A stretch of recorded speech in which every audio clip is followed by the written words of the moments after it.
तो ज़्यादा लेट ना करते हुए हम लोग शुरू करते हैं। सबसे पहले हमको ये याद रखना कि इकोनॉमिक्स, हम लोग को दो वर्ड ये मालूम होना चाहिए, एक इकोनॉमिक्स और दूसरा इकोनॉमी। तो इकोनॉमिक्स जो है, जिसको हिंदी में क्या बोलते हैं, अर्थशास्त्र, हिंदी में क्या बोलते हैं, अर्थशास्त्र। तो ये जो वर्ड है वो इकोनॉमिक्स जो है वो ग्रीक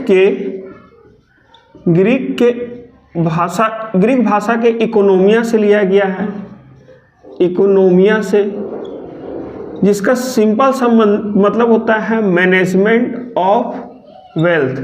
मतलब इकोनॉमिक्स जो वर्ड है वो ग्रीक भाषा के इकोनोमिया से लिया गया है, जिसका मतलब होता है मैनेजमेंट ऑफ वेल्थ, यानी कि पूंजी का प्रबंधन। तो ये जो इसका मतलब है कि हम लोग पूंजी को किस तरह से प्रबंधन करते हैं, इकोनॉमिक्स, जो कि कहाँ से लिया गया, ग्रीक या इकोनोमिया। और अगर इसके शब्द को अगर हम तोड़ कर देखें तो ये एक संस्कृत भाषा का शब्द है, जिसका अगर संधि विच्छेद करें तो क्या हो जाता है, अर्थ और शास्त्र, दो वर्ड से जुड़कर बना है, अर्थ और शास्त्र। तो यहाँ पर हमको मालूम होना चाहिए अर्थ मतलब क्या हो गया, धन, धन बोले तो पूंजी, और शास्त्र मतलब विज्ञान।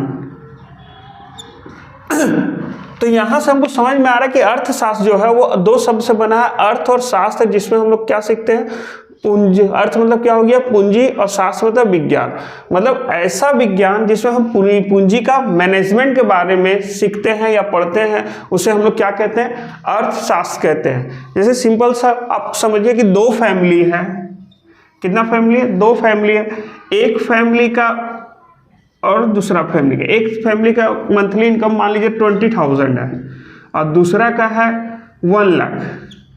लेकिन अब यहाँ पे हमको समझना है कि ये जो 1 लाख जिसका मंथली का सैलरी है, वो क्या होता है कि जब वो अपना पूंजी को, अपना जो इनकम है उसको एक सिस्टमेटिक ढंग से खर्च नहीं कर रहा, वो इस तरह से खर्च करता है कि मंथ के आखिरी दिन में आकर के इसका जो पूरा पैसा खत्म हो जाता है और इसको उधार लेना पड़ता है।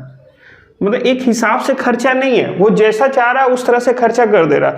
लेकिन अगर इसी में इसको सेकेंड फैमिली मेंबर जो है उसको देखें, इसका मंथली इनकम 20,000 है, लेकिन एक अपने धन के हिसाब से अपने ज़रूरतों को पूरा कर रहा है, इसी को क्या कहते हैं।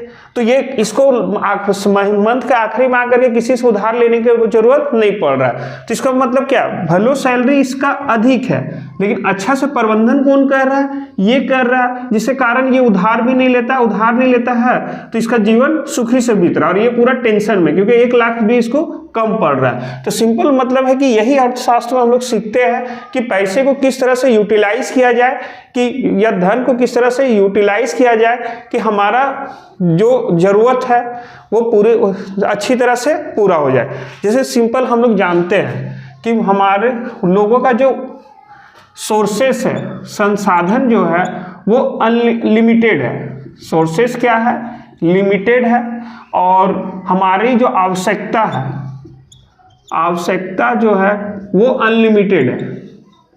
मतलब हमारे पास जो संसाधन है वो तो लिमिटेड है, संसाधन हमारे पास लिमिटेड है, लेकिन आवश्यकता हम लोग अनलिमिटेड है। तो हम लोग सिंपल सा इकोनॉमिक्स में यही चीज को सीखते हैं कि कैसे लिमिटेड सोर्स के द्वारा अनलिमिटेड इच्छाओं को पूरा किया जा सकता है, यानी कि जो इन दोनों के बीच में गैप है उस गैप को भरा जा सकता है। समझ गए हैं कि मैनेजमेंट ऑफ वेल्थ। और अब इकोनॉमी, जब इसी को हम अपने डेली लाइफ में यूज करते हैं तो उसी को क्या कहते हैं, इकोनॉमी। इसी को जब इकोनॉमिक्स को ही जब हम लोग अपने डेली लाइफ में यूज करना सीखते हैं, ये क्या हो गया, ये एक थ्योरी पार्ट हो गया आपका, ये हम मतलब विज्ञान हो गया जिसको हम लोग सीखते हैं और पढ़ते हैं। और ये क्या हो गया, ये हो गया हम लोग जो डेली लाइफ में यूज करते हैं। तो जब हम इकोनॉमिक्स को पढ़ करके जब हम अपने डेली लाइफ में यूज करते हैं तो इसी को हम लोग क्या कहते हैं, इकोनॉमी कहते हैं। तो आप लोग इकोनॉमिक्स और इकोनॉमी अच्छा से समझ गए होंगे। और हम जानते हैं इकोनॉमिक्स, फादर ऑफ इकोनॉमिक्स हम लोग जानते कौन है, एडम स्मिथ है। कौन है, एडम स्मिथ। इन्होंने 1776 ईस्वी में, याद रखना है 1776 ईस्वी में एक बुक लिखा था जिसका नाम था वेल्थ ऑफ नेशन। तो फादर ऑफ अर्थशास्त्र तो अर्थशास्त्र के जनक किन्हें कहा जाता है? एडम स्मिथ को कहा जाता है। इन्होंने 1776 में एक बुक लिखा था जिसका नाम क्या है? Wealth of nation. तो